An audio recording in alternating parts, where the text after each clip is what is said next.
जौहर में डॉक्टर नीरज मील और इस वक्त आप बने हुए हैं खबर गवाह पर। और इस वक्त खबर गवाह पोलर को लेकर बातचीत करेगा, क्योंकि पोलर ने आकर्षित किया है 99.96 परसेंटाइल को, और वो परसेंटाइल जो लेकर आए हैं राहुल सारंग हमारे साथ हैं। राहुल, सबसे पहले तो आपको बधाई देना चाहेंगे अपनी सफलता के लिए। सफलता के इस पड़ाव पर अगर बात करें, हमने पढ़ा था कभी कि दो ध्रुव होते हैं, एक साउथ पोल होता है, एक नॉर्थ पोल होता है। ये मुझे नहीं पता फिजिक्स का है किसी किस सब्जेक्ट का है, लेकिन पोलर ने साउथ पोल का काम किया या नॉर्थ पोल का काम किया। तुम साउथ पोल थे, क्या कुछ था, क्या बताना चाहेंगे? मैं नॉर्थ पोल था और पोलर साउथ पोल थी, क्योंकि मैं अट्रैक्टेड था इनकी तरफ। अच्छा, हाँ। बहुत बढ़िया जवाब। देखिए क्या होता है कि हम पढ़ तो सब कुछ लेते हैं, लेकिन पढ़ने के बाद उसकी समझ कितनी होती है। और एक इंस्टीट्यूट के लिए यही महत्वपूर्ण होता है कि बच्चों में किस तरह का विकास करता है और किस तरह से विकास करता है, ये महत्वपूर्ण होता है। दूसरा सवाल हम करना चाहेंगे पोलर से, हमारे साथ इस साउथ पोल के रूप में हमारे साथ बने हुए हैं उनसे, कि साउथ पोल ने किस तरह से काम किया, क्या कुछ कार्य योजना आपने बनाई, और पहले ही मेरे हिसाब से जो टर्म है उसमें आपने इतना बड़ा धमाका कर दिया, क्या बताएं? जी धन्यवाद, बिल्कुल आपका। और खबर गवाह देखने वाले सभी साथियों को मेरा नमस्कार। पोलर, जैसे कि आप जानते हो कि पोलर जेई एकेडमी को पूरा 1 साल कंप्लीट हो गया है, और ये हमारा स्थापना दिवस था, और इस स्थापना दिवस के साथ ही हमारा पहला रिजल्ट भी था। और हमारा बच्चा राहुल है जिसने 99.96 परसेंटाइल हासिल की है। यूँ मानिए कि ये ऐसा रिजल्ट देने का जो मतलब ऐसा जो रिजल्ट है ना, बहुत सारी कोचिंग इंस्टीट्यूट रिजल्ट देने का सपना देखते हैं, और ऐसा रिजल्ट देने के लिए उनको कई दशकों तक इंतजार करना पड़ता है, कई सालों तक इंतजार करना पड़ता है, तब जाके ऐसा रिजल्ट बनता है। जबकि पोलर जेई एकेडमी ने अपनी स्थापना के प्रथम वर्ष में इतना शानदार, इतना बेहतरीन रिजल्ट लोगों के सामने रखा है।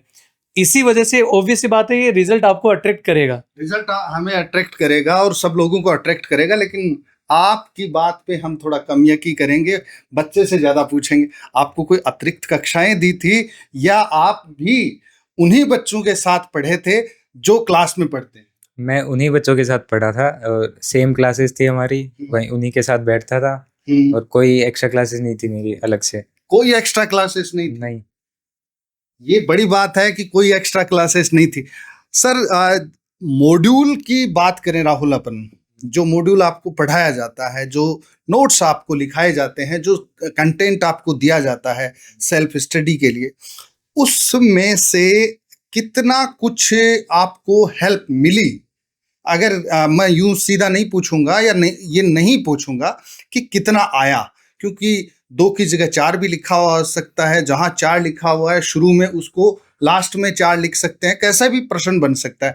तो उस प्रश्न को समझने की जो समझ पैदा होती है इससे पोलर की जो कोचिंग क्लासेस में, वो कितनी अट्रैक्टिव थी, कितनी आपको सिखाने वाली थी, क्या बताएं? डेफिनेटली पोलर कोचिंग की मॉड्यूल्स ने बहुत हेल्प की थी, और जिसमें सेपरेट एक्सरसाइजेज होती थी कि आपको कितना लेवल तक करने हैं, क्वेश्चंस मेंस तक करने हैं, एडवांस तक करने हैं, हर चीज़ के लिए अलग एक्सरसाइजेज थी। और डाउट काउंटर के लिए हमेशा टीचर्स रहते ही थे, तो वहाँ पे डाउट्स भी पूछ लेते थे हम, और उसी से सब डाउट्स पे वही टीचर मिलते थे जो आपको क्लास में मिलते थे? हाँ, सेम वही। हाँ। तो ये बच्चे से ही हम जानना चाहेंगे कि ये जो डिफरेंस होता है कि डाउट पे अगर दूसरा टीचर हो और क्लास में दूसरा टीचर हो, तो क्या कुछ संभावनाएं रहती हैं, या बच्चे के लिए कॉन्फिडेंस में कोई कमी ला सकती हैं? क्या फील किया जा सकता है? क्लास में जो टीचर होते हैं उन्हें पता होता है कि आपको कितना आता है, तो वो उसी हिसाब से समझाते हैं। और अभी जो डाउट काउंटर पे होते हैं उन्हें पता नहीं होता कि इसको कितना आता है, कैसे पढ़ता है, तो वो फिर अपने हिसाब से बेसिक वे में बताते हैं, जनरल वे में। तो क्या पता किसको समझना है, और मैं जैसे शर्माता डाउट पूछने में, तो मेरे जैसे पूछते भी नहीं है फिर तो। अच्छा, ये शर्माते थे।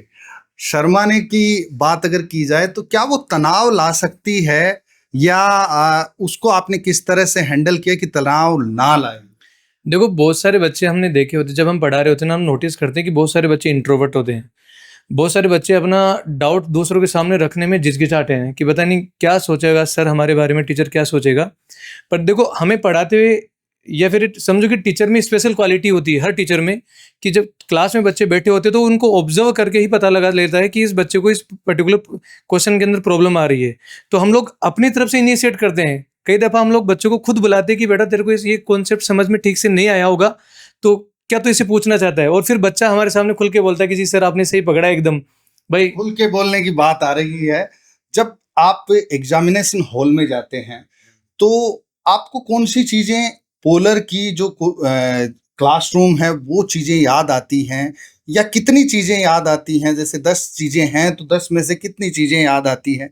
क्या कुछ एक्सपीरियंस रहा?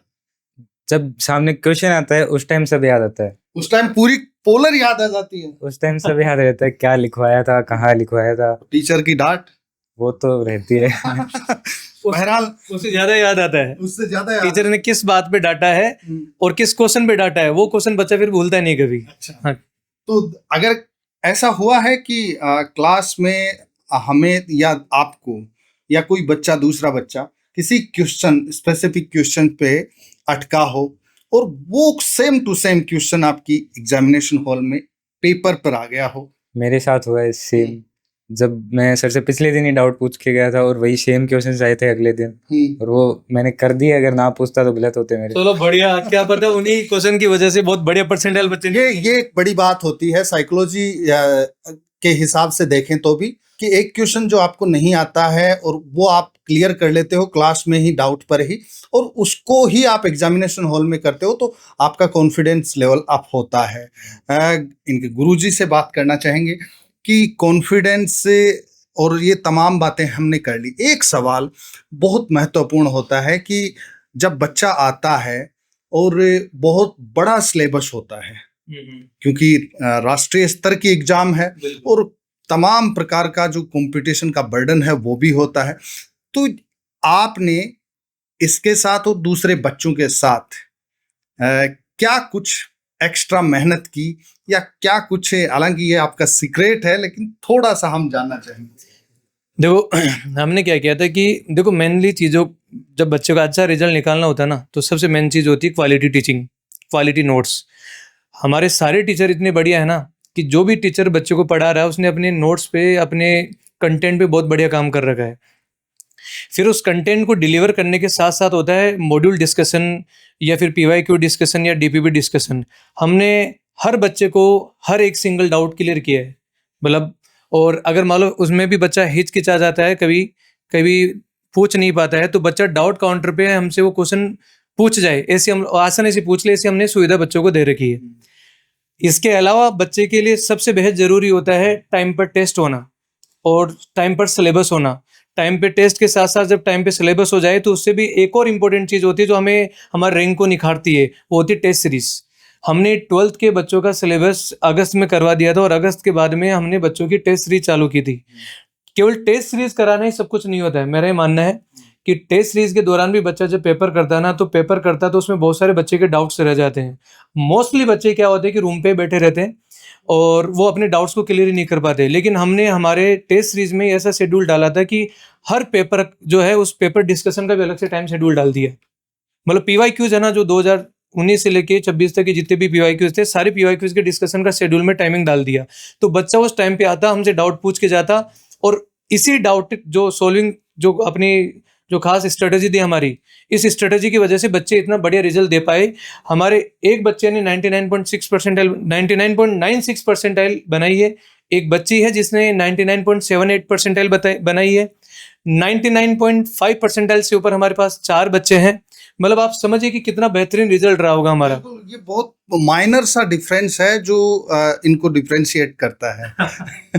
बहरहाल ये एक रिप्रेजेंटेटिव है फिलहाल पोलर का, कह सकते हैं। हाँ। एक सवाल आपसे करना चाहेंगे कि अभी कौन सी आपको IIT मिलने की संभावना आप मान सकते हैं?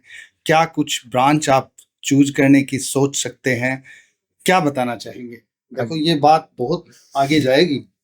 अभी मेंस के बेसिस पे तो मैं चाहूँ वो NIT ले सकता हूँ, और एडवांस में मैं चाहता हूँ कि मुझे IIT कानपुर मिल जाए। और वो रिजल्ट के बाद ही पता चलेगा। ब्रांच कौन सी लेना चाहेंगे? Branch computer science. Computer science, ये महत्वपूर्ण है। कंप्यूटर साइंस में क्या नया इन्वेंशन आप लेकर आना चाहेंगे? मैं बहुत स्ट्रिक्ट सवाल पूछता हूँ। एआई से रिलेटेड। एआई से रिलेटेड? हाँ। देश को जरूरत है एआई की। हालांकि सरकारें नहीं बजट प्रावधान करती हैं, लेकिन ये एक अच्छी बात है कि एक स्टूडेंट जो इस लेवल पर ही है वो इस तरह की बात कर रहा है। आपने समय दिया, इसके लिए बहुत बहुत शुक्रिया। जेई का जो रिजल्ट है, जो परिणाम है, वो आपके सामने है और पोलर ने वाकई जो ध्रुव बनने का काम किया है, वो किस तरह से अपने आप को प्रिपेयर किया है पहले ही साल में, ये भी हमें देखने को मिला। इस एपिसोड में इतना ही, लेकिन जनता के मुद्दों पर खबर गवाह का उलगुलान जारी रखेंगे। लेकिन जाते जाते आपको ये जरूर बताना चाहेंगे कि क्या कुछ क्वालिटीज एक इंस्टीट्यूट में देखी जानी चाहिए। एक कोचिंग में जाने से पहले आप इस वीडियो में देख सकते हैं। जोहार।